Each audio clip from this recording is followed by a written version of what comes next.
Have you ever wondered why some of the properties are much cheaper than their counterparts in the same location? The answer might be leasehold. Let's dive in. What is leasehold? Leasehold is a type of ownership.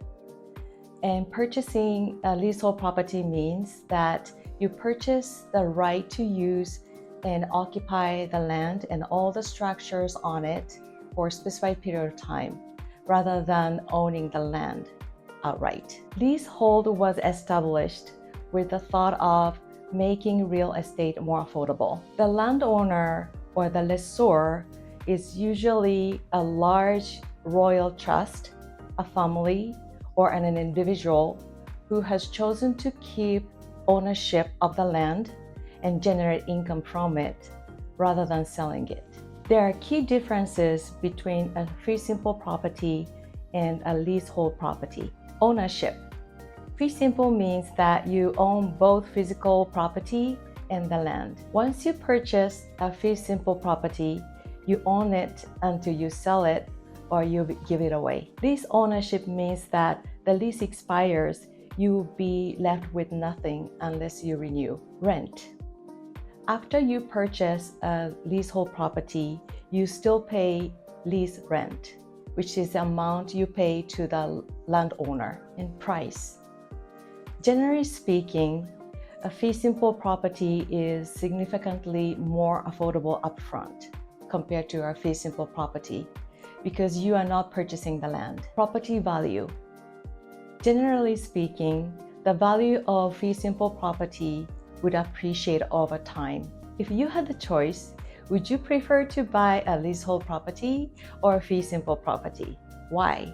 Tell me in the comments below. Lease terms can vary significantly depending on the lease agreement or the owner of the land. A 30-year lease is very common, but could be longer, like 50 years or more. Leasehold properties with longer lease terms left are usually more attractive to the buyers because they offer a longer ownership of the property. Remaining length of the lease directly affects the property value for the following reasons. Depreciation. As the remaining term of the lease shortens, the value of the property tends to depreciate.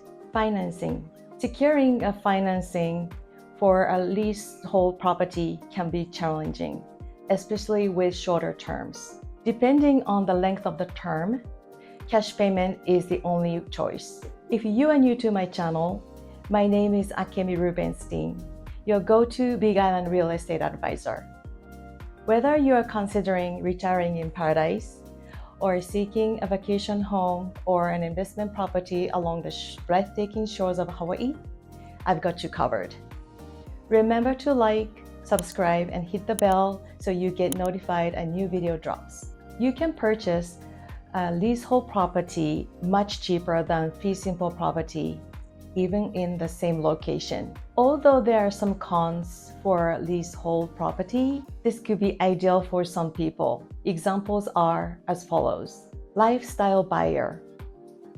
For those who are simply looking to enjoy lifestyle, leasehold could be ideal. For them, purchasing a leasehold property in a perfect location would give them ideal lifestyle for a fractional price. Investors.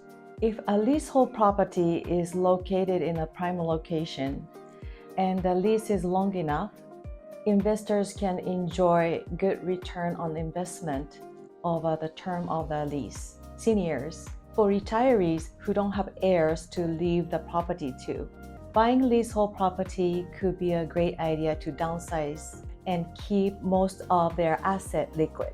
College student.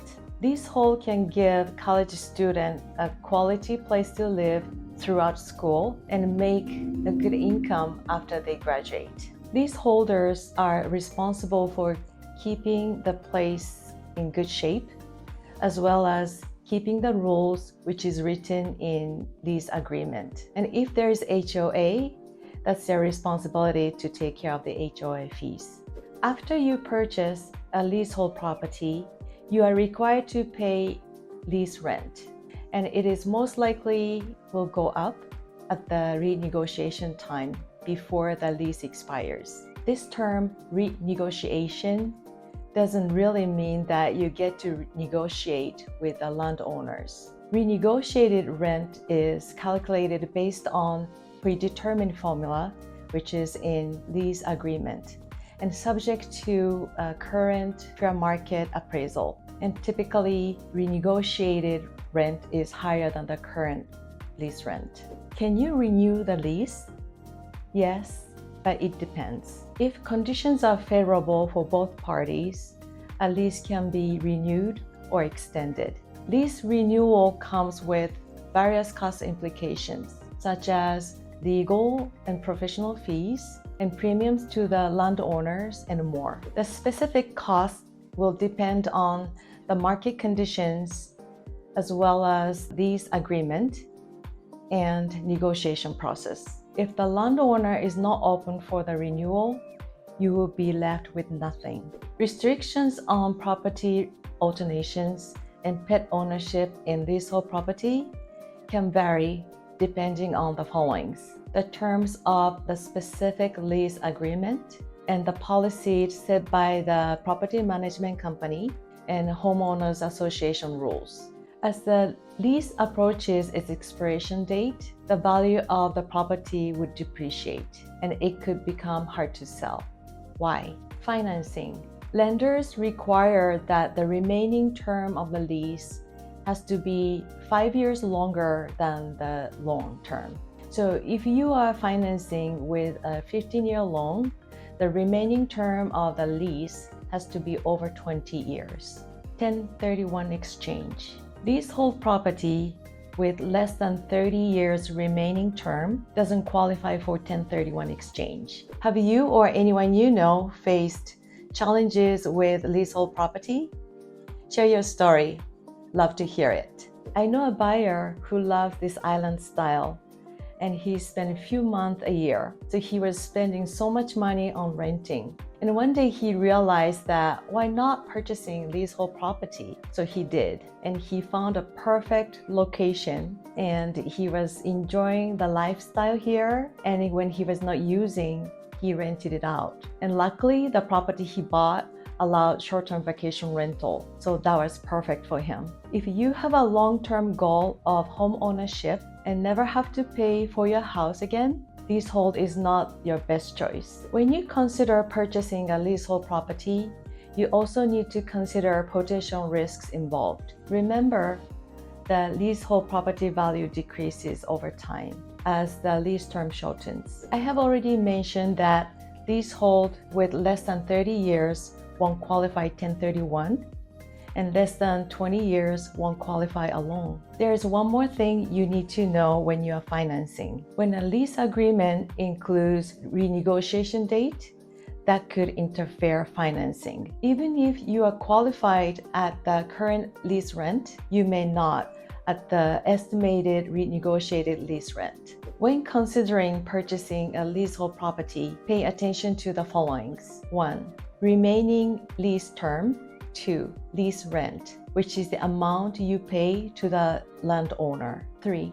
Any provisions related to lease extension and renegotiation. Number 4. Do the math. When you are considering purchasing a leasehold property, you need to be carefully review pros and cons. The buyer should weigh the affordability of purchasing leasehold properties against the potential depreciation and risk associated with a lease, especially with short terms. Leasehold is not for everybody, but it is also ideal for some buyers. Know what you're getting into and make a good decision to accomplish your goal. I'm here to assist your dream. For more videos about all things real estate, make sure to check out one of my videos on the screen. Mahalo and arigatou gozaimashita for watching.